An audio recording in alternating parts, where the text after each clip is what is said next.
তিনি ঘোষণা দিলেন, ঘামতেছে, ভগবান ঘোষণা দিলেন আগামীকাল, ভগবান ঘোষণা দিলেন আগামীকাল ঘুম থেকে উঠে যাকে প্রথম দেখব সে যা চায় তাই দেব। খবরটা পাইলাম মামা, মামারে তো লইছিনি, শকুনি মামা। খবর পাইয়া বাইকনা দুর্যোধন রে কয়, বাইকনা কথা কেনা কেন বাইকনা, খবর একটা বালা আছে। কিতা মামা? বলে দ্বারকার যে গোয়ালার বেড়া বাসুদেব, এরা তো কৃষ্ণ হয় না, করব পাট্টি তো আবার বুঝেন না। গোয়ালার বেড়া বাসুদেবে খবর দিছে ঘুম থেকে একটা চোখ খুললা যারে ফইলা দেখবো যেটা চাইতে দিব, বাইকনা তাড়াতাড়ি যাও। দুর্যোধন পতাকা লাগেছে, গিয়ে দেখে ভগবান কৃষ্ণ মাথায় হাত দিয়ে কি করতেছেন? ঘুমাইতেছেন। ভগবান তো লীলা পুরুষোত্তম, ভগবানের মাথার পিছনে একটা চেয়ার। কয়টা চেয়ার? একটা চেয়ার। দুর্যোধন গিয়া দেখে চেয়ার একটা, কয়টা তো আমার লাগবে, ওই আমি তো বেটা রাজার ছেলে, 2 দিন পরে রাজা হইব, খানা বেটার ফুলা। এ চেয়ারের মধ্যে বই রয়েছে ভগবানের মাথার পিছে। সবাইকে আমার দেখেন, আমি খুব নিচাতে বসছি, হয়তো দেখা যায় কিনা, মাথা উকি করতেছে, দেখা যায় চলবো। কিন্তু কৃষ্ণ তো দেখতেছেন না, মাথার পিছে বয়া। কিছুক্ষণ পরে অর্জুন গেছেন, অর্জুনের দিকে দুর্যোধনে কয়, আয়া কোনো লাভ নাই, ইউ আর লেট, চেয়ার একটা আসিন আমি দখল করে লাইছি। কিন্তু অর্জুন তো ভক্ত, সে ভগবানের পায়ের কাছে হাত জোর করে বসে রয়েছে। কখন ভগবানের ঘুম ভাঙে? কিছুক্ষণ পরে ভগবান চোখ করলেন। আমরা চোখ করলে ফাও দেখি না মাথা দেখি? তো চোখ করলেই কৃষ্ণকে কি করলেন? দেখলেন অর্জুন। ভ্রাতা অর্জুন, তুমি কখন এসেছো, কেমন আছো? শূন্য দুর্যোধনে ফালনা মারছে, হয়ে ফইলে ফাঁসি লিডি আরম্ভ করছো না, আমি আইছি ফতাগালা, আমার না জিগাই তুমি অর্জুনকে জিগাইতেছো। কৃষ্ণ বলেন, আমি কি বলেছিলাম দাদা? বলে তুমি বলেছিলে ঘুম থেকে উঠে চোখ খুলে যাকে প্রথম দেখবে সে যা চায় তাই দেবে। আচ্ছা হইছে দুর্যোধন দাদা, আমি তো চোখ খুললা অর্জুনের আগে দেখছি, তুমি যে আমার মাথার ফিসে বইয়া রইছ, আমার মাথার ফিসে তো চোখ নাই, দেখতাম তুমি আগে আইছো। হরি বল। ভগবান তো এটা প্ল্যান করে করছো, ফিসে সিয়া রাখছে।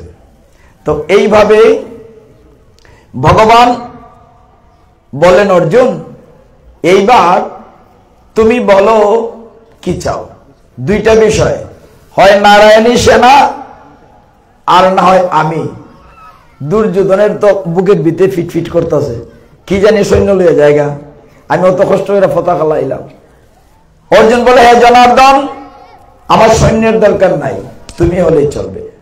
ভগবান ভক্তকে পরীক্ষা করেন। অর্জুন তুমি বলো ঠিক করে কি চাও, আমাকে নিয়ে লাভ হবে না, আমি যুদ্ধে অস্ত্রই ধরবো না। দুর্যোধন আবার যে ডাসাই ছেড়ে দিয়ে বিদায় করো চাই, কারণ এ কৃষ্ণ গেলে আমি সৈন্য পাইব, প্ল্যানটা হইল এটা।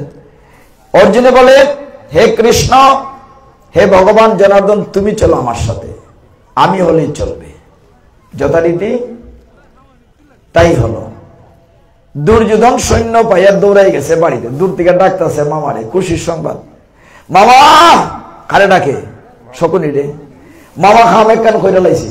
কয় কিতাবেটা বাইক না, বড় খুশি খুশি লাগে। কয় মামা আমি সব সৈন্য লই আইছি, নারায়ণী সেনা।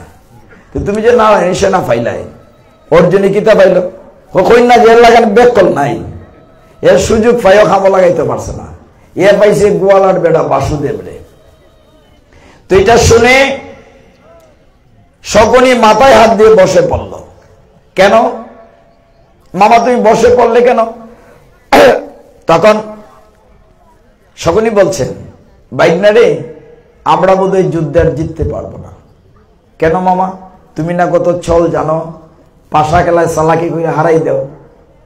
শকুনি বলে, বাবা রে, আমি কি ছল জানি, আমার চেয়ে 1000 গুণ 1,00,000 গুণ ছল জানে গোয়ালার বেটা, এই বাসুদেবের কাছে আমি কিছুই না। এই হচ্ছেন ভগবান, তার ভক্তকে রক্ষা করার জন্য তিনি কত কত ছলনা করেছেন। আমরা ফাঁকে দেখাতো সেটা সাইডে লাই, নইলে ফরে ফেস লাগিয়ে যাবে। আমার গলা কাবার দিচ্ছে না, এই জন্য বলছি। প্রচন্ড কষ্ট হচ্ছে কথা বলতে, আমি ক্ষমা চাই সকলের কাছে। আজকে একাদশীর নাম কি কারা জানি? হ্যাঁ, কি নাম? বিজয়া একাদশী। হরি বল। আগে একাদশীটা কি এটা আমরা জানি কিনা? একাদশী একটা তিথি, মানে চাঁদের একটা টুকরা সময়। আমরা বলি না ষষ্ঠী, সপ্তমী, অষ্টমী, নবমী তিথি, দশমী তিথি, একটা সময়। তো দুইটা একাদশী মাসে থাকে, একটা কৃষ্ণপক্ষের, একটা শুক্লপক্ষের। এখন তো কৃষ্ণপক্ষ চলছে ফাল্গুন মাসে। তো প্রত্যেকটা একাদশীর একটি চমৎকার মাহাত্ম্য আছে। শাস্ত্র বলছে, স্কন্দ পুরাণ অনুযায়ী এই একাদশীর মাহাত্ম্য বলা আছে। আমাদের সনাতন শাস্ত্রে 18টা পুরাণ আছে, এর মধ্যে একটা পুরাণের নাম স্কন্দ পুরাণ। সেখানে যুধিষ্ঠির মহারাজ এবং কৃষ্ণ কথা বলছেন। যুধিষ্ঠির মহারাজ প্রশ্ন করেছেন কৃষ্ণকে, হে জনার্দন, এই ফাল্গুন মাসের কৃষ্ণপক্ষের একাদশীর কি নাম, এর মাহাত্ম্য কি? আপনারা যে কত ভাগ্যবান আজকে আপনি নিজেরাও কল্পনা করতে পারেন না। ভাগ্যবতী, মাহাত্ম্যটা শেষ হইলে বুঝবেন। কত জন্মের পুণ্যের ফলে আজকে গীতা পাঠের আয়োজন হয়েছে। এটা একদিন আগে হইতে পারতো, পরে হইতে পারত। শাস্ত্র বলছে, ভগবান বলছেন, হে জনার্দন, এই যুধিষ্ঠির, এই একাদশী বিজয়া নামে পরিচিত। এই একাদশী সম্পর্কে এক সময় দেবর্ষি নারদের প্রশ্নে স্বয়ম্ভু ব্রহ্মা উত্তর দিয়েছিলেন। ব্রহ্মা যেমনটি বলেছেন সেরকমটি তুমি শোনো। তখন কৃষ্ণ বললেন, এই একাদশীটি লোক শিক্ষা দেওয়ার জন্য ভগবান স্বয়ং ত্রেতা যুগে শ্রী রামচন্দ্র রূপে ভগবান এসেছিলেন। আমরা জানি সবাই রামায়ণে ভগবান রামচন্দ্র এই একাদশী করেছিলেন। ভগবানের কি একাদশী করার দরকার আছে? কিন্তু কেন করেছিলেন? লোক শিক্ষা দেওয়ার জন্য। আপনারা কত ভাগ্যবান এটি বলছি। কৃষ্ণ বলছেন, পুরাকালে শ্রী রামচন্দ্র যখন 14 বৎসর বনবাসে ছিলেন, কত বৎসর ছিলেন আমরা জানি সবাই, কত বৎসর? 14 বৎসর, পিতৃসত্য পালনের জন্য। তো রামচন্দ্র যখন বনবাসে ছিলেন, তিনি তার ভ্রাতা লক্ষণ, সীতামা রেখে দেন, সীতামা কে নিয়ে যখন বনবাসে ছিলেন, এমন অবস্থায় বেটা রাবণ ভগবানের স্ত্রী সীতাকে হাইজ্যাক করছে। আপনারা সকলেই জানেন। তুমি সামনে যাচ্ছ ক্যামেরা।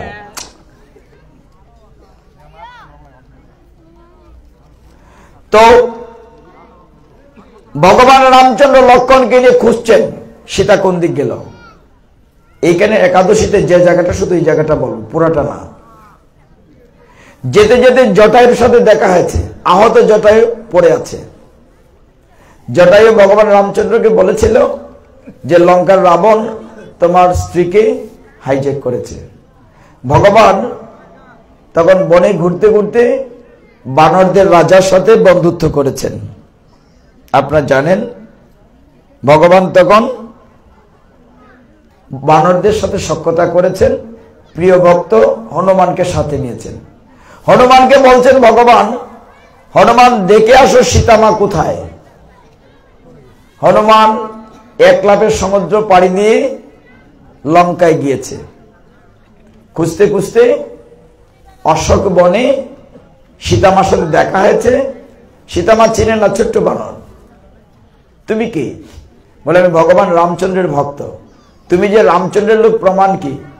ভগবান রামচন্দ্র তার আংটি দিয়েছিলেন প্রমাণ স্বরূপ, রাম লেখা, শ্রীরাম অঙ্গুরীয় আংটি দেখে সীতামা বুঝতে পারলেন হনুমান রামচন্দ্রের লোক।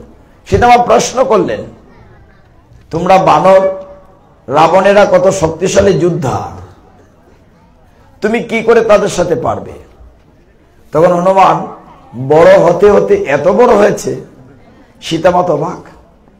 হনুমান বলছে, দেখো মা, আমি কি বড়, সেনাবাহিনীতে আরো বড় বড় যোদ্ধারা আছে বানরদের ভিতরে, মানে সীতা মাকে উৎসাহিত করার জন্য।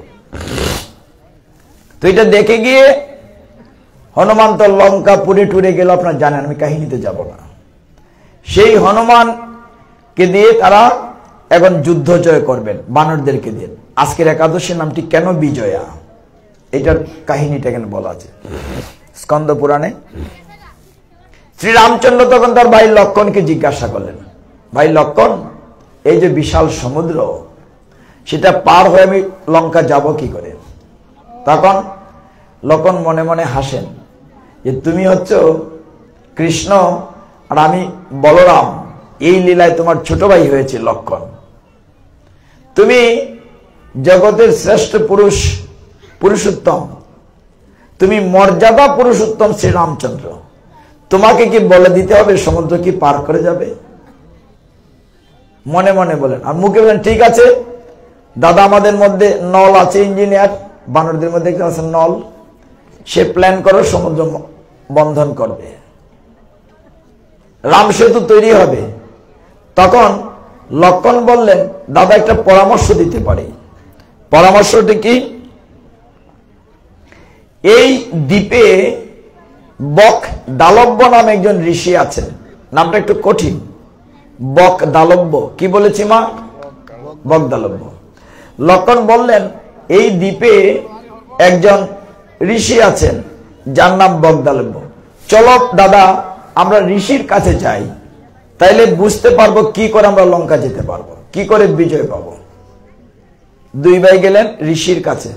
ঋষির নাম কি বলেছিলাম? বক দালব্য। ঋষিবরকে প্রণাম করলেন রামচন্দ্র। ঋষি চোখ মুজে ধ্যান করে দেখলেন, সর্বনাশ, স্বয়ং ভগবান তার সামনে রাম রূপে, দশরথের ছেলে রূপে। কি চাই প্রভু? লক্ষণ বললেন, আমরা তো বনে এসছি। রামচন্দ্র বলেন, সীতাকে রাবণ হাইজ্যাক করে নিয়ে গিয়েছে, কি করণীয়? তখন বকদালব্য ঋষি বললেন, কিছুদিন পরেই ফাল্গুন মাসের কৃষ্ণপক্ষ আসবে, তখন একটা একাদশী তিথি হবে, তার নাম হবে বিজয়া একাদশী।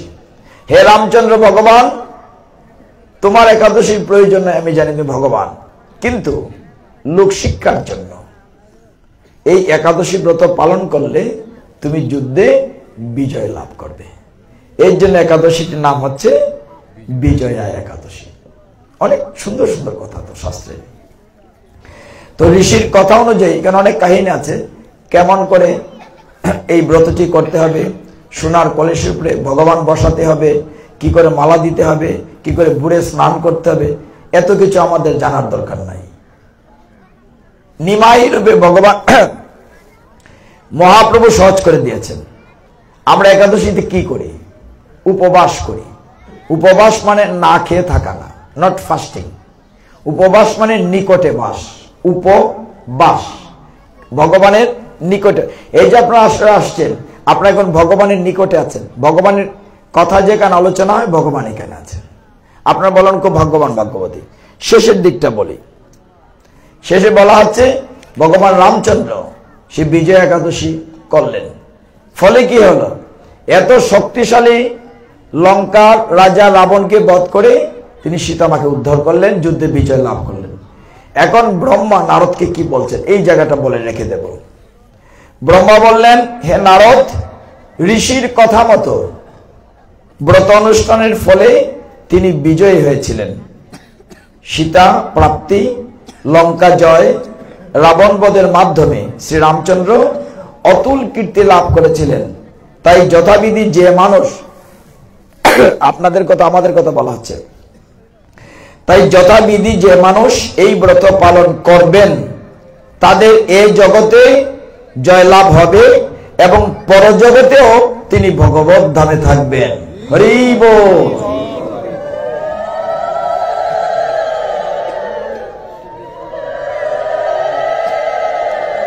কিছু বুঝছেন নেই? না না, ওই যে বলছিলাম যে উলুদ্দুনি না দিলে ব্যাং হয়ে যাবো গা, কেউ আর ব্যাং হইতে চায় না। দেখছেন না, জুড়ে হয়েছে না? তো শেষের লাইনটা বলা হয়েছে, হে যুধিষ্ঠির, এই কারণে এই বিজয় একাদশী ব্রত পালন করা আমাদের প্রত্যেকের কর্তব্য। যারা বিজয় একাদশী পালন করবে তাদের যেমন পুণ্য হবে, যারা একাদশী মাহাত্ম্য পাঠ করবে, যারা শুনবে, যে আপনারা শুনলেন এখন, এই একাদশী মাহাত্ম্য যারা শ্রবণ করবে তারা বাষ্পে যজ্ঞের ফল পাবে, যুগ জনমের পাপ দূর হয়ে যাবে। এটি হচ্ছে অন্যতম তথ্য।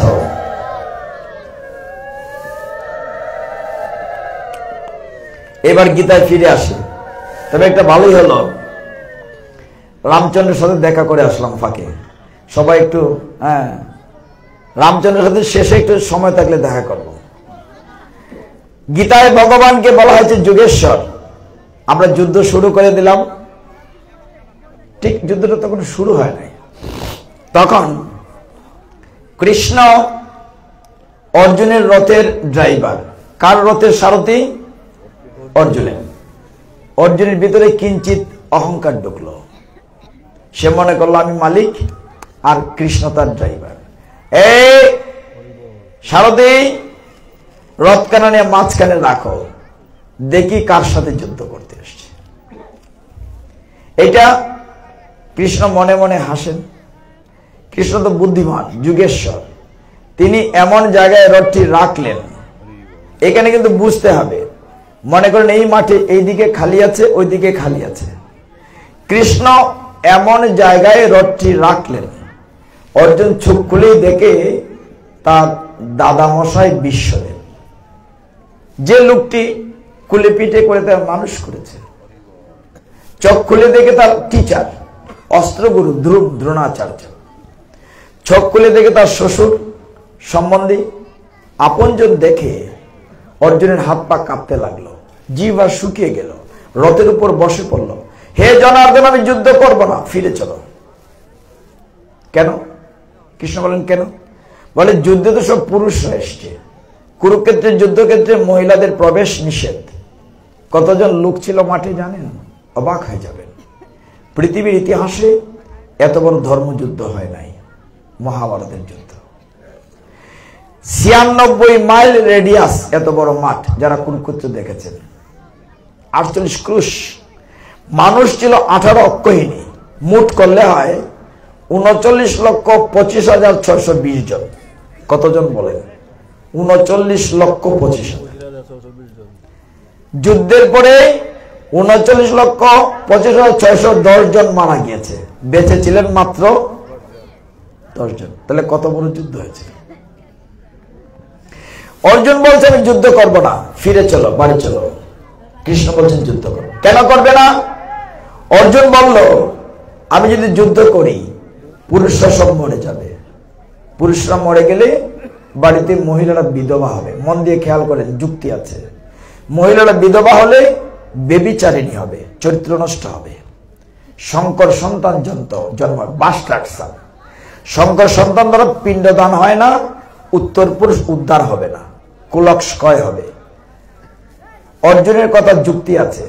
অর্জুনের জায়গায় আমরাও যুদ্ধ করতাম না। আমি কি দাদারে মারতাম, আমার গুরুদেবরে মারতাম, আমি আমার শ্বশুরে মারতাম। কিন্তু কৃষ্ণ তো প্ল্যান করে রেখেছেন। তিনি বলছেন অর্জুন তুমি কথাগুলো বলছো জ্ঞানীর মতো, কিন্তু কাজটি করছো মূর্খের মতো। তুমি মারার কে?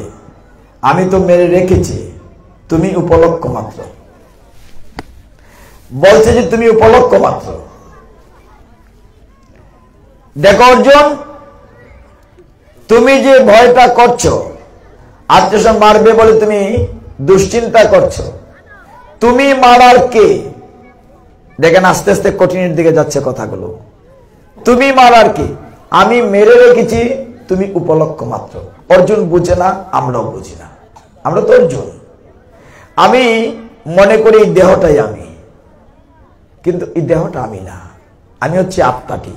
উদাহরণ দেই, যদি জয়দাদাকে বলি এইটা কি, বলবে এটা আমার হাত। এইটা কি, বলবে এটা আমার নাক। এইটা কি, এইটা আমার মাথাতে। আমিটা কই? আমিটা তো নাই এখানে, এই দেহটা কি আমি? ভগবান বলেন দ্বিতীয় অধ্যায় সাংখ্য যোগের 23 নম্বর শ্লোকে, ন এনম চিন্দন্তি শস্ত্রাণি ন এনম দহতি পাবকহ ন চৈনম ক্লেদয়ন্তপ ন সুশৈতি মারুতহ।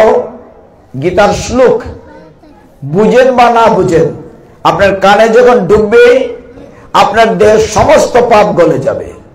এই গীতার শ্লোক যতদূর যাবে ততদূর পর্যন্ত পাপ স্পর্শ করতে পারবে না, এত শক্তিশালী গীতার শ্লোক। ভগবান বলেন, অর্জুন, আত্মাকে অস্ত্র দিয়ে কাটা যায় না, আগুনে পোড়ানো যায় না, জলে ভিজানো যায় না, বাতাসে উড়ানো যায় না, তুমি আত্মাকে কিচ্ছু করতে পারবে না। মানুষ মূল পরিচয় তার আত্মা, দেহটা না। তারপরে যে জ্ঞানটি ভগবান দিয়েছেন, খুব মন দিয়ে খেয়াল করেন। আমরা তো অনেকে গীতা পড়ে মনে করি অং অং অং, দ্যাটস নট। গীতা জীবনের কথা বলে। একটা সময় আপনার আমার সাথে একমত হবেন, একটা সময় অধিবাসের আগে গীতা পাঠটা শুধু নিয়ম রক্ষার্থে ছিল। নিয়ম রক্ষার্থে কেমন আমরা দেখেছি আমরা ছোটবেলা থেকে, যে অধিবাসের আগে একজন বৃদ্ধ ঠাকুরদা মাঝখানে বসতেন, চারদিকে 4-5 জন মুরব্বী ডেকে এনে উঙ্গাইতেছেন, আর মধ্যে ঠাকুরদা গীতা পাঠ করতেন। হরি বল, আটটা হইলে ফাউ মেরে উঠছে, গুমতি করছে।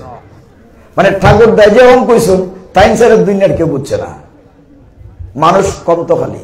এখন আপনাদের চরণদুলি মাথায় নেই, আমরা যখন বসি গীতা শোনার জন্য হাজার হাজার লোক আসে, মানুষের আগ্রহ বেড়েছে।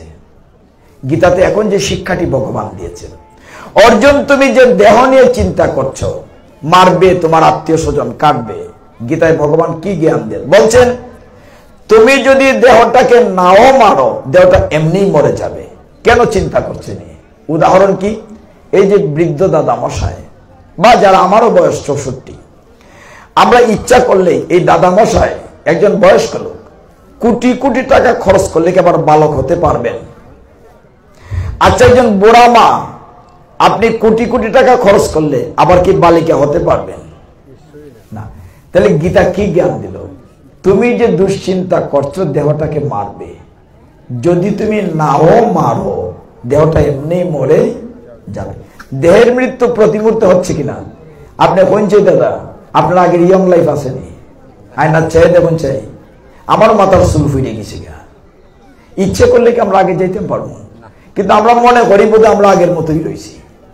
ঠিক ওই জায়গাটাই ভগবান গীতায় জ্ঞান দিয়েছেন। তুমি যে দেহ নিয়ে চিন্তা করছো অর্জুন, তুমি যে নাও মারো দেহটা এমনি মরে যাবে, অতএব তুমি উঠে যুদ্ধ করো। কি ক্লিয়ার কথাগুলো! অশৌচান, আমি তো শ্লোক বলতেছি না আজকে, বেশি কষ্ট হচ্ছে বলে। অশৌচান অন্য শুচাস্তান প্রজ্ঞাবাদংশ ভাষসে গতশন গতশনশ্চ নানান শুচন্তি পণ্ডিতা।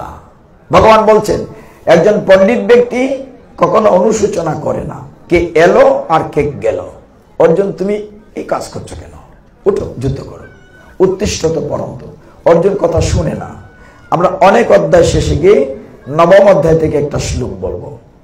ভগবান কতটা কৃপালু, অর্জুনকে দিয়ে তিনি ঘোষণা দিয়েছেন, অর্জুন আমি বলবো না, তুমি আমার পক্ষে সমগ্র জগৎবাসীকে প্রতিজ্ঞাপূর্বক জানিয়ে দাও, কন্তেও প্রতি জানিহি ন মে ভক্ত প্রণশ্যতি, আমার ভক্তের কখনো বিনাশ হয় না। ভগবান কি বলেছেন? নিজে বলছেন, অর্জুনকে দিয়ে বলেছেন। শুধু না, প্রতিজ্ঞা করে বলেছেন, বলছেন প্রতি জানিহি। হে কুন্তী নন্দন, তুমি সমগ্র জগৎবাসীকে জানিয়ে দাও, ন মে ভক্ত প্রণশ্যতি, আমার ভক্তের কখনো বিনাশ হয় না। এবার একটু মহাভারতে যাই। হয় না এই প্রমাণটি আমি বিভিন্ন জায়গায় বলি, আপনারা মনে রাখতে হয়তো পারেন না, তাহলে সত্য কাহিনীটা বলি, বুঝতে পারবেন।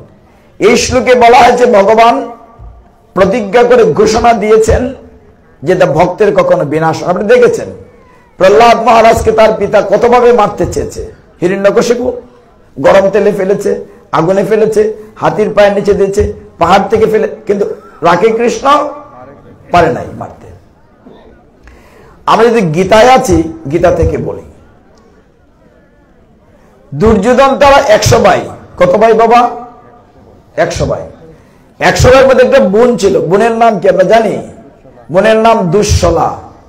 দুঃশলার স্বামীর নাম জয়দ্রথ। মা মনে রাখেন কথাটা, দুর্যোধন তারা 100 ভাই, তাদের একটা বোন ছিল দুঃশলা। এই যে ছোট্ট মা মনে আমার দিকে তাকাও। দুর্যোধনেরা কয় ভাই বলছি? তুমি তো শোনো নাই, গল্প করছো, আমার দিকে শুনতে হবে। পাঠে আসলে পাঠের কথা শুনতে। এখানে এসে মহাপ্রভু একদম নিষেধ করে দিয়েছেন, পাঠের আসলে বসে আন কথা কান কথা বলা যাবে না, ভালো না লাগলে চলে যান। দুর্যোধন তারা 100 ভাই, তাদের একটা বোন ছিল, বোনের নাম দুঃশলা। দুঃশলার স্বামীর নাম জয়দ্রথ। জয়দ্রথ শিবের ভক্ত ছিল। সে প্রার্থনা করে এমন বল লাভ করেছে, তাকে 24 ঘন্টার ভিতরে কেউ হারাতে পারবে না।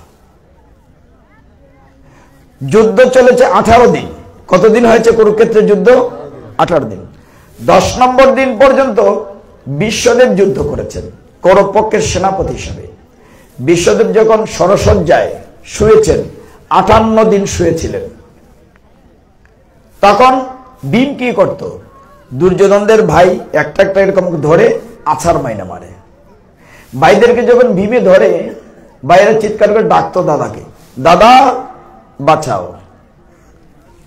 দুর্যোধন রথ থেকে নামতে নামতে অর্জুনের একটা ছেলে ছিল, তার নাম অভিমন্যু। কি বলেছি মা? তোমরা শুনছো তো এখন? ছেলেটির নাম অভিমন্যু, আপনারা সকলেই জানেন। এবার একটা মায়েদের কথা বলি। অনেক শাশুড়ি মারা যখন বৌমা সন্তান সম্ভবা মা হতে চলে, তুমি ফুয়াতি যাইও না, ঠাকুর করো, যাইও না গীতা পাঠো, এই সময় বেশি শুনতে হবে গীতা পাঠ। আপনার গর্ভস্থ সন্তান ভক্ত হবে। উদাহরণ 2টা দেই। হিরণ্যকশিপুর স্ত্রীর নাম কয়াদু, মানে প্রহ্লাদের মা। কয়াদু যখন গর্ভবতী ছিল, দেবরাজ ইন্দ্র কয়াদুকে হাইজেক করে নিয়ে যাচ্ছিল।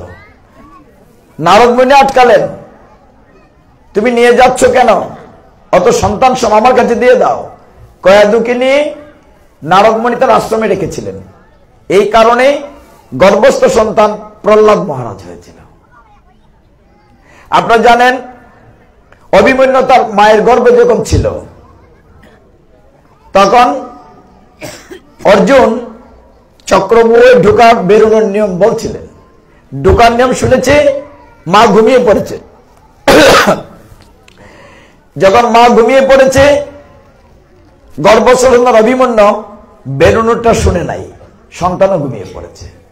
এগুলো খুব তথ্যবহুল কথা, এগুলো গুরুত্ব দিতে হবে। 11 দিন যুদ্ধ যখন চলছে, অভিমন্যু এমন একটা তীর মানে চারদিকে আগুন হয়ে যায়, দুর্যোধন এসে ভাইকে সাহায্য করতে পারে না। এই করে করে দুর্যোধনের অনেক ভাইকে ভীমে মেরে ফেলেছে। কৌরব পক্ষে মিটিং, কি করে অভিমন্যুকে মারা যায়। সবাই প্ল্যান করলো, একমাত্র অভিমন্যু অনেক বড় যোদ্ধা, অনলি 16 ইয়ার্স, 16 বছর বয়স। তার স্ত্রী আবার সন্তান সম্ভবা, তার গর্ভে আসবে পরীক্ষিত মহারাজ। অভিমন্যুকে মারতে গেলে একমাত্র চক্রব্যূহের ভিতরে ঢোকাতে হবে। আমরা কোন শ্লোকে ছিলাম গীতায় মনে আছে? 9ম অধ্যায়ের 31। ভগবান ঘোষণা দিয়েছেন, আমার ভক্তের কখনো বিনাশ, ওইটার ব্যাখ্যাতে যাচ্ছি। বলছেন একটা শ্লোকে শুধু ব্যাখ্যা দেব। তখন যুদ্ধ শুরু হলো প্রচন্ড বিক্রমে, চক্রব্যূহ সাজানো হলো। তার পূর্বে একটা মিটিং এর সিদ্ধান্ত হলো যে চক্রবর্তী যে অর্জুন ঢুকে যায়, দুর্যোধন বলে অর্জুনকে মাঠের দূরে রেখে দেব। যে আরো যে 4 ভাই আছে, যুধিষ্ঠির, ভীম, নকুল, সহদেব, তখন তাদের যে সম্বন্ধী বোনের জামাই জয়দ্রথ, জয়দ্রথ বলল তার সম্বন্ধীকে, দুর্যোধনকে, দাদা তুমি চিন্তা করো না, আমি গেইটেও 4 ভাইকে আটকাই দেব।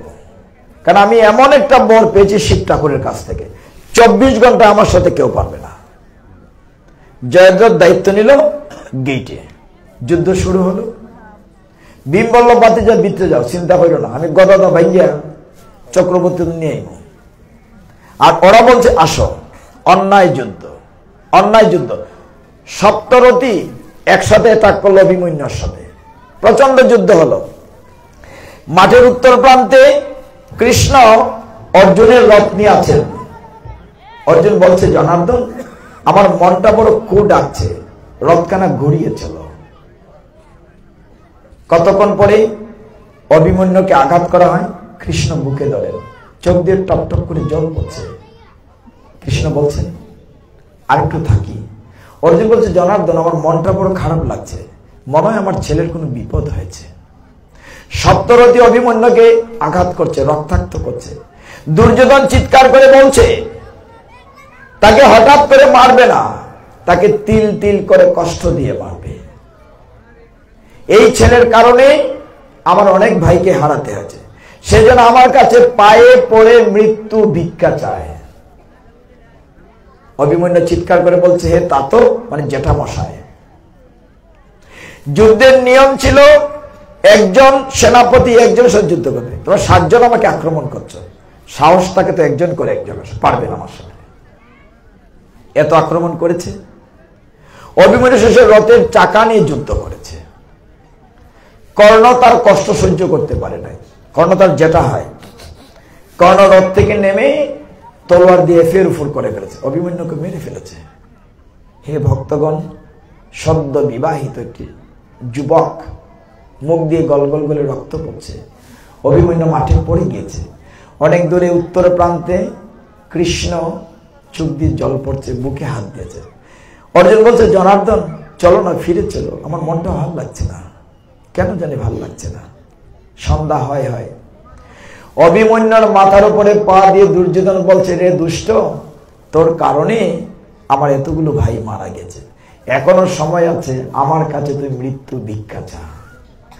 অভিমন্যু মৃত্যুর কাছাকাছি, তবু কষ্ট করে হেসে বলছে, হে আকাশ, হে বাতাস, তোমরা সাক্ষী দেখো, আমার বাবা সব্যসাচী অর্জুন, আমি বাবাকে কলঙ্কিত হতে দেই নাই, আমি কারো কাছে মৃত্যু ভিক্ষা চাই নাই। হাসতে হাসতে অভিমন্যু মারা গিয়েছে, সন্ধ্যা হয়ে গিয়েছে। অভিমন্যুর লাশখানা নিয়ে যাওয়া হয়েছে পাণ্ডব তাঁবুতে, কাপড় দিয়ে ঢাকা। অর্জুন ফিরে এসেছে, কৃষ্ণ কাপড় উঠিয়ে দেখে অর্জুন তার প্রিয় সন্তানের লাশ পড়ে আছে, ক্ষত বিক্ষত। কে মেরেছে? কে মেরেছে আমার ছেলেকে? দাদা যুধিষ্ঠির তুমি কোথায় ছিলে? দাদা ভীম তুমি কোথায় ছিলে? ভাই নকুল সহদেব তোমরা কোথায় ছিলে? সবাই মাথা নিচু করে বলছে, বাইরে আমরা পারিনি, কেউ সাহায্য করতে পারে। কেন পারোনি? পারিনি জয়দ্রথের কারণে, ও গেটে আটকে দিয়েছে। ও তাইলে আমার ছেলে মারা গিয়েছে জয়দ্রথের কারণে। খেয়াল করেন কথাটা, আমার ছেলে অভিমন্যু মারা গিয়েছে জয়দ্রথের কারণে। আমি ক্ষত্রিয় অর্জুন প্রতিজ্ঞা করছি, আমি ক্ষত্রিয় অর্জুন প্রতিজ্ঞা করছি, আগামী না আজকে আমার ছেলের দাহ হবে না, লাশ থাকবে। আগামীকাল সূর্য ডুবার পূর্বে আমি জয়দ্রথকে মারব, 2টি লাশ একসাথে দেওয়া হবে। যদি আমি জয়দ্রথকে সূর্য ডুবার পূর্বে মারতে না পারি, মধ্যমাঠে শ্মশান রেডি থাকবে, আমি অগ্নি সমাধি নেব, আত্মহত্যা করব। অর্জুনে খুব কঠিন প্রতিজ্ঞা করল। চারদিকে জানাজানি হয়ে গেল। কৌরব পক্ষে জয়দ্রথ ভয়ে কাঁপছে, দুর্যোধনকে বলছে সম্বন্ধীকে, দাদা কাল তো অর্জুন আমাকে মেরে ফেলবে। কয় ভাই তুমি চিন্তা করো না, তোমাকে তো মাঠেই রাখবো না, তোমাকে মাঠের বাইরে তাঁবুতে পাহারা দিয়ে রাখবো, মাত্র তো 12 ঘন্টা, অর্জুন তোমাকে পাবে না, আত্মহত্যা করবে, আমরা যুদ্ধে জিতে যাব। দেখেন ভগবান কতটুকু প্ল্যান করেন তার ভক্তকে রক্ষা করার জন্য। আর এগুলি তো গীতা পূজার বিষয়, খালি অঙ্গম গীতা না। দেখুন তারপরে কি হলো। পরের দিন বিপুল বিক্রমে যুদ্ধ হলো।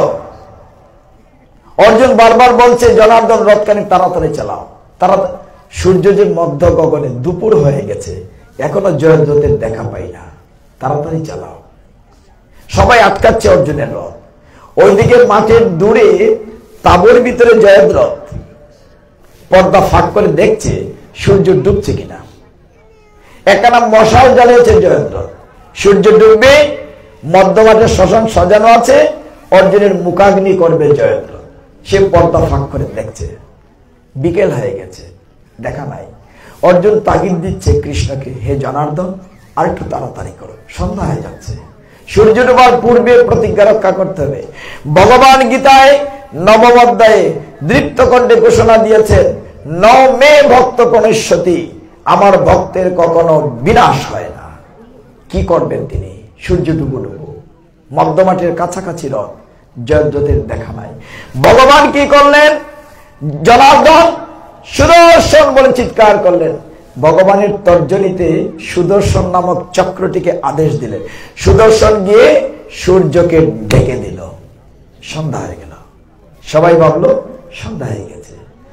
জয়দ্রথ তাঁবু থেকে এক ক্লাফে মধ্যমাঠে। এখন খেয়াল করুন দৃশ্যটি কি। মাঝখানে শ্মশান সাজানো আছে, লাকড়ি দেয়া আছে। একদিকে কৃষ্ণ অর্জুনের রথ, একদিকে জয়দ্রথ। জয়দ্রথ মশাল নিয়ে লাফাচ্ছে আনন্দে। সূর্য তো ডুবে গিয়েছে, আসো রথ থেকে নামো, আমি তোমার মুখাগ্নি করব। কৃষ্ণ রথের উপরে বসে আছেন। দৃশ্যটি খেয়াল করেন। নাটক তো বেটাই সাজাইছে, কিন্তু দেখেন গাল দুটো বয়ে দিছে কৃষ্ণ। অর্জুনকে ডাকছে দুর্যোধন, আসো। ঠাট্টা করছে ভগবানকে নিয়ে। দুর্যোধন দুঃশাসন বলছে, এই অর্জুন, এই গোয়ালার বেটারে তুমি ভগবান বলেছিলে, দেখো সূর্য ডুবে গেছে, সে কি তোমাকে বাঁচাতে পেরেছে? কিসের ভগবান? আসো শ্মশানে ঢুকো। হে ভক্তগণ, ভগবান যুগেশ্বর, তিনি সমস্ত প্রত্যেক আমাদের জীবনের পরিচালক। তারপরে কি হবে উনি জানেন, আমরা কেউ জানি না, কেউ জানি না। অর্জুন রথ থেকে নামবে। অর্জুনের কাঁধে একটা ধনু ছিল, তার নাম গান্ডীব। ধনুটা রথে রেখে দিয়েছে। ছেলেমেয়েরা দেখবে পিতার স্মৃতি হিসাবে। কৃষ্ণ বললেন, আরে তুমি তো পুড়ে মরে যাচ্ছ, ধনুটা নিয়ে যাও, সাথে নিয়ে যাও। তখন অর্জুনের মনে সংশয় এলো, হায় রে, আমি যাকে ভগবান বলি তিনিও বলছেন শ্মশানে যাও, তাহলে আমাকে কেউ বাঁচালো না, তাহলে সত্যি তিনি ভগবান কিনা? ভিতরকার সংশয় চলে এসছে। যেতে যেতে এক পা করে এগোচ্ছে শ্মশানের দিকে। যেই সামনাসামনি রেঞ্জের ভিতরে, শ্মশানের ওই পাশে জয়দ্রথ আর এই পাশে অর্জুন, যেই কাছাকাছি গিয়েছে অমনি ভগবান আবার বলছেন, হে সুদর্শন। সাথে সাথে সূর্যের সামনে থেকে চক্রকানা ভগবানের তর্জনীতে। একটাকে সকলে দেখেছে সন্ধ্যা হয়েছে, এমন সময় একবারে ফটফটা দিন, সর্বনাশ। হ্যাঁ, দিন ঘটনা কি? জয়দ্রথে পালাবে কিন্তু নাচছে। তখন কৃষ্ণ বললেন, ওই যে ধনুর সাথে দিলেন, পরে তো কাজে লাগবে। সুপার প্ল্যানার ভগবান বলছেন, অর্জুন তোমার সামনে বা শত্রু ভালো। ওই পাশে জয়দ্রথ, এই পাশে অর্জুন। বলেন এইবার ভালো। কিন্তু ভক্তগণ আরেকটু বাকি আছে। জয়দ্রথের মনে হলো তার পিতা তখন গভীর বনে তপস্যা করছেন। পিতা এমন তপস্যা করছেন যার প্রাপ্তিতে জয়দ্রথের মাথাটা কেটে মাটিতে যদি পড়ে, যার কারণে মাথা পড়বে সে বাস্ট হয়ে যাবে। জয়দ্রথের মনে হলো, সাথে সাথে বলল, হে অর্জুন, মারো আমাকে, মারো। আমাকে মারলে কোনো অসুবিধা নাই, আমাকে মারলে তুমিও মরে যাবে। আমি মরলে কিচ্ছু ক্ষতি হবে না কৌরব পক্ষের, তুমি মরলে পাণ্ডব পক্ষ হেরে যাবে। এখন চিন্তা করেন, সূর্য ডুবু ডুবু, ছেলের লাশের সাথে প্রতিজ্ঞা করেছেন সূর্যাস্তের পূর্বে জয়দ্রথকে মারবে। মারলেও বিপদ, না মারলেও বিপদ। আচ্ছা, আমরা সংসারে কিরকম সমস্যা হয় না? কাজটা করতাম কি করতাম না, যাইতাম কি যাইতাম না, উভয় সংকট। এই উভয় সংকট থেকে কে রক্ষা করবে? অনাদিরাদি গোবিন্দ।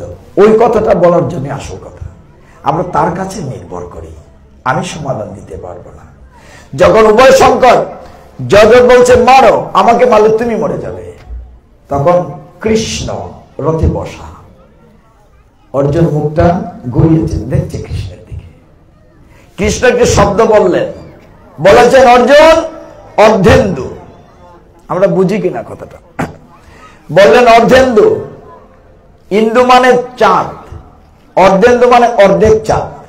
কার মাথায় অর্ধেক চাঁদ থাকে? মা শিবের মাথায়। অর্জুনের মনে হয়ে গেল, ভগবান তাকে সূত্র ধরিয়ে দিলেন। যখন পঞ্চপাণ্ডব বনে ছিলেন, তখন শিব ঠাকুর জঙ্গলি সর্দার সেজে একটি শুকর মেরেছিলেন, অর্জুনের সাথে ফাইট হয়েছিল। অর্জুনের যুদ্ধে খুশি হয়ে শিব ঠাকুর একটা অস্ত্র দিয়েছিলেন, পশুপতি অস্ত্র। এই তীরের মুখটা অর্ধেক চাঁদের মতো। এটার বৈশিষ্ট্য হলো যাকে মারবেন যেখানে বলবেন মাথা সেখানে যাবে। অর্জুনকে ভগবান জাস্ট মনে করিয়ে দিলেন, অর্ধেন্দু মনে পড়লো এখন এই তীরটাই মারতে হবে। সাথে সাথে অর্জুন কি করলো, ওম নমঃ শিবায় শিবটা করে স্মরণ করে ওই তীরকানা আনলো চাঁদের মতো, বলল জয়দ্রথকে মারো আর মাথাটি বনে নিয়ে যাও। যেই তীরটা মারলো সূর্য ডোবার কয়েক মিনিট আগে, যেই তীরটা মারলো জয়দ্রথের মাথাটি কেটে নিয়ে ওই যে বনে তার পিতা তপস্যা করছিলেন তার কোলের মধ্যে ছেলের মাথা পড়লো। আর এইটা কি ফেলাই দিচ্ছে মাটিতে। যেই বাবায় মাথা মাটিতে ফেলছে বাবাও বাস্ট হয়ে গেছে। একই তীরে পিতা পুত্র শেষ। ভগবান তার ভক্ত অর্জুনকে রক্ষা করেছেন কিনা? আমাদের শ্লোকটা এটাই ছিল। শ্লোকে ভগবান বলছেন আমার ভক্তের কখনো বিনাশ হয় না। যে দেখুন এত চমৎকার গীতা, আমরা তো এভাবে পড়ি না। গীতায় এত সুন্দর সুন্দর মজার কাহিনী আছে, আমরা তো সময় দিতে 10:10 বেজে গেছে। আমি 10টা মিনিট একটু চলে যাব, ঠিক আছে? 10টা মিনিট আমাকে দিতে হলে একটা আগে দিতে হবে। 7:30, আমি তো 9টায় বসেছি, আমাকে একটু সময় দিবেন। আপনার খুব ভালো ভক্ত, আয়োজন ভালো, মায়েদের কথা বলি না, অন্য একটা প্রসঙ্গ বলি। যে তোমরা একাদশীর রাত্রিতে বসেছি, প্লিজ একটু খেয়াল করেন। একাদশীর রাত্রিতে আজকে বিজয় একাদশীতে আমরা রামচন্দ্রের কথা বলেছি না? ভগবান রামচন্দ্র একাদশীটি করেছিলেন, এর জন্য বিজয় একাদশী। যে ভগবান রামচন্দ্রের একটা কাহিনী বলি, মাত্র 10 মিনিট লাগবে না, আরো কমে 5 মিনিট, 5 মিনিট সময় দিতে হবে। ভগবান রামচন্দ্র যখন যাচ্ছিলেন বনে পিতৃসত্য পালনের জন্য, যখন নদী পার হবেন, একসময় এই জায়গাটাতে আমরা বর্ষায় নৌকায় আসতাম, এখন রাস্তাঘাট হয়েছে। নদীতে পার হবেন, ভগবান রামচন্দ্রের কাহিনী যেহেতু একাদশীতে, তাই রামচন্দ্রের কথাই বলছি, খুব মন দিয়ে শুনেন। রামচন্দ্র সীতামা লক্ষ্মণকে নিয়ে নদীর ঘাটে আসলেন, যমুনার তীরে। সেখানে একজন জঙ্গলি রাজা ছিলেন, গোহক চণ্ডাল বলা হয়। ওইখানে সবচেয়ে আনন্দ সংবাদ, ওই জায়গাটিতে গোহক চণ্ডাল সহ আরো আপনাদের মতো ভক্তরা রামচন্দ্রের গুণগান শুনছিলেন মন দিয়ে। ওই আসরে একজন মাঝি ছিল, মাঝির নাম ছিল কিবট মাঝি। কি বলেছি? কিবট মাঝি, ইংলিশে KW দিয়ে লেখা। তো কিবট মাঝি শুনছিল, খুব গরিব কিন্তু ভক্ত, রামচন্দ্রের ভক্ত। কিবট মাঝি বলছে, ভক্তগণ পরের দিন নদী পার হয়ে পারে যাবেন ভগবান রামচন্দ্র সীতা লক্ষ্মণকে নিয়ে। কিবট মাঝি গোহক চণ্ডালকে, রাজা গোহককে বলছে, হে গোহক, আমার একটি প্রার্থনা ছিল। প্রার্থনাটি কি? আগামীকাল ভগবান রামচন্দ্র নদী পার হবেন, এই নদীতে অনেক দামি দামি সুন্দর নৌকা আছে, আমার একটি ভাঙ্গা নৌকা। আমার একটি প্রার্থনা, সবগুলা নৌকা সরিয়ে আমার নৌকাটি রাখবে।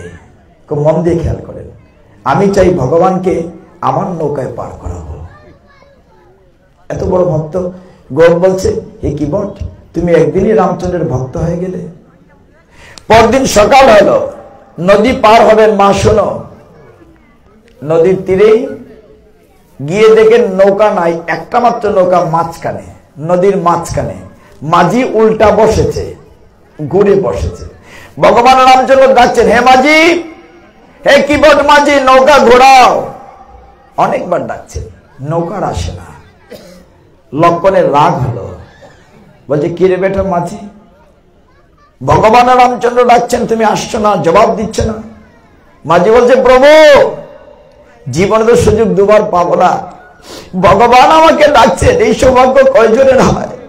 আমি ডাকলে যদি চলে আসি তো ভগবান 2বার ডাকবেন না, আমি আসলে তো শেষ হয়ে যাবে। আমি ভগবানের কথা শুনছি, ভগবান আমার নাম ধরে ডাকছেন, তাই আমি আসি নাই। যখন তীরে আসলো, ভগবান নৌকায় উঠবেন। কিবট মাঝি জানতো যে ভগবানের চরণ ধুলি লাগলে পাথর হয়ে যায়। রামচন্দ্র বলছে, প্রভু প্রভু গো, শুনেছি তোমার ধুলি পড়লে পাথর হয়ে যায়। আমি গরিব মানুষ, একটি মাত্র নৌকা, এই ভাঙ্গা নৌকা দিয়ে আমি জীবিকা নির্বাহ করি।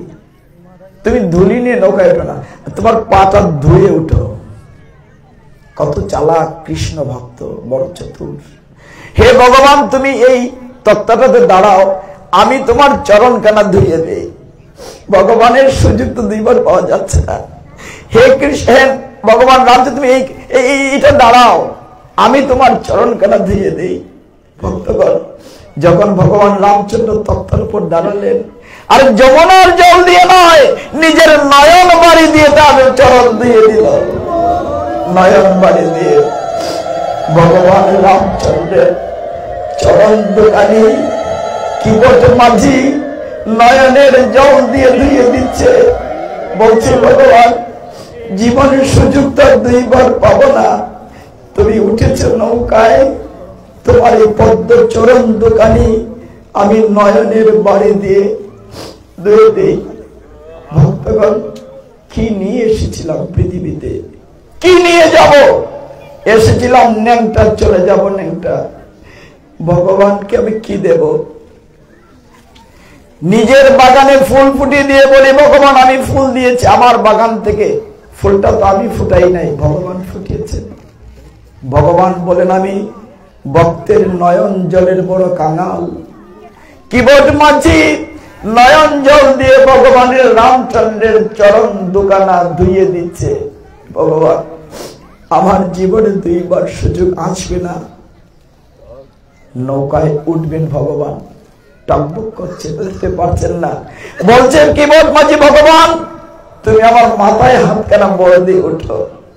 ভগবানের হাত কেনা তার মাথার উপরে, একটু খেয়াল করেন। ভগবান তুমি আমার মাথায় হাত দিয়ে নৌকায় উঠো। ভগবান নৌকায় উঠলেন, সীতামা উঠলেন, লক্ষ্মণ উঠলেন, নদী পার হবেন। হে ভক্তগণ, নৌকায় ওঠার পরে কিবট মাঝি নদীতে শুধু নৌকা ঘুরছে ঘুরছে, নদীর ওই পারে আর যাচ্ছে না, একটু নদী। লক্ষ্মণ রাগ করে বলছে, কিরে ভাই, এত সময় লাগে নদী পার হতে? কিবট মাঝি বলছে, হে ভ্রাতা লক্ষ্মণ, নদী পার করে দিলেই তো ভগবান চলে যাবেন। এতদিন পরে ভগবানকে আমার ভাঙ্গা নৌকায় পেয়েছি, আরেকটু সময় দেখি, আরেকটু সময় ভগবানের শ্রীমুখখানা দর্শন করি। নদী পার হলেন। শেষের কথাটা শুনেন, কি অর্জন করেছি সারাটা জীবন। আমি একজন পাপিষ্ঠ নরাধম জ্ঞানহীন আপনাদের সন্তান। শেষ কথাটি শুনেন। নৌকা থেকে ভগবান নামলেন, কিবট মাঝিকে বললেন, হে কিবট, আমি তো বনে চলে আসছি, আমার সাথে তো টাকা পয়সা নেই, পাড়ের করে কি দেব? আংটিটা রেখে দাও। রামচন্দ্র হাত থেকে আংটি করছে। কিবট মাঝি বলছে, ভগবান ওইটা লাগবে না, নিয়ে যাও। কেন লাগবে না রে? কিবট মাঝি বলছে, ভগবান রাম, হে রঘুপতি রাঘব, তুমি আমি এক জাত। কেমন? বাসের ড্রাইভার আরেক বাসের ড্রাইভারের কাছ থেকে টাকা নেয় না। হে ভগবান রামচন্দ্র, তুমি পারের করে দিও না, আমি নেব না। তুমিও মাঝি, আমিও মাঝি। ভগবান বললেন, কিবট তুমি কোন কথা বলছো, বুঝিয়ে বলো। হে ভক্তগণ, কিবট মাঝি বলছে, হে ভগবান, আমি ছোট্ট যমুনা নদীর মাঝি, আর তুমি হচ্ছে ভব নদীর মাঝি। তুমি আমাকে পারের করে দিও না। আমি জীবনে কোনো পারের করে অর্জন করতে পারিনি। আজকে তুমি আমার কাছ থেকে করে নেবে না। শেষের দিনে যেদিন ভব নদী পার হবে, তুমি আমার কাছে করি চাইও না, আমি করে দিতে পারবো না। শেষের দিনে ভব নদী পার হতে আমি করে দিতে পারবো না। আজকে তুমি আমার কাছ থেকে করে নিও না, আমিও নেব না। কত বড়! সেই ভব নদী পার হওয়ার জন্য কি অর্জন করেছি একটু ভাবুন না, নিজেকে প্রশ্ন করুন। দুর্লভ মনুষ্য জন্ম পেয়ে কতটুকু সময় ভগবানকে দিয়েছি? আমরা এত ব্যস্ত, সকল কাজে পাই যে সময়, তোমার ডাকিবারের সময় পাই না। অস্থির হয়ে যায় আমরা গীতা ভাগবত পাঠে এসে। আমরা তো ব্যস্ততা দেখাই। এই মুহূর্তে আমরা যারা এখানে আছি, এখান থেকে উঠতে পারবো কেউ শিওরটি দিতে পারি না। এইটিও তো আমার জীবনের শেষ মুহূর্ত হতে পারে। কিবোর্ড মাঝি চিৎকার করে বলছে, হে ভগবান রামচন্দ্র, তোমার করি আমি নিতে পারবো না। আমিও মাঝি, তুমিও মাঝি। আমি ছোট নদীর মাঝি, আর তুমি ভব নদীর মাঝি। শেষের দিনে ভব নদী পার হওয়ার সময় আমার কাছে তুমি করি চাইও না, আমি দিতে পারবো না। ঠিক এই কথাটি আমরা যদি মনে রাখি, তবেই আমরা ভগবানকে ভালোবাসবো, তবেই আমরা গীতা ভাগবত ভালোবাসবো, তবেই আমরা ভক্ত সঙ্গ করব, তবেই আমরা একাদশী ব্রত পালন করব। অনেকেই জীবন সায়ান্নে, আরো তো বেশি দিন পৃথিবীতে নেই, চলে এসছি জীবন সায়ান্নে। একটু ভালোবাসি ভগবানকে, একটু গীতা ভাগবত ভালোবাসি, একটু ভালোবাসি। অন্তত শেষের দিনের জন্য কিছুটা করি, সংগ্রহ করি, যাতে করে ভব নদী পার হতে পারি। আমার ক্ষমা করবেন, শেষ করে দিচ্ছি প্রভু। আগামীতে আমাকে তাগিদ দিবেন না পাঠে। এই যে বারবার বলছেন বাবু, আমি খুব কষ্ট পাই। আপনার 7:30 বলেছেন, আমি 7:30 এসেছি। আপনার টাইম মেনটেন করবেন, আর যদি টাইম মেনটেন না করতে পারেন, এরকম প্রেশার দেন, আমাকে দয়া করে ডাকবেন না। চৈতন্য মহাপ্রভু যে নাম দিয়ে পৃথিবীকে প্লাবিত করে আমাদের মতো অধমকে উদ্ধার করেছেন, সেই নাম বলে আমরা শেষ করব সবাই মিলে। হরে কৃষ্ণ কৃষ্ণ কৃষ্ণ হরে হরে, হরে রাম রাম রাম হরে হরে, হরে কৃষ্ণ কৃষ্ণ কৃষ্ণ হরে হরে, হরে রাম রাম রাম হরে হরে, হরে কৃষ্ণ কৃষ্ণ কৃষ্ণ হরে হরে, হরে রাম রাম রাম হরে হরে। হরে তৎসৎ। আমার বক্তৃটি ক্ষমা করবেন। ওম যদস্কর পরিভ্রষ্ট মাত্রাহীনঞ্চ ইয়দ্ভবেৎ পূর্ণং ভবতু তৎসর্বং তৎপ্রসাদাৎ জনার্দনম। আপনারা উলুধ্বনি করেন, একটু পাঠের কীর্তন করে প্রসাদ নিয়ে যাবেন।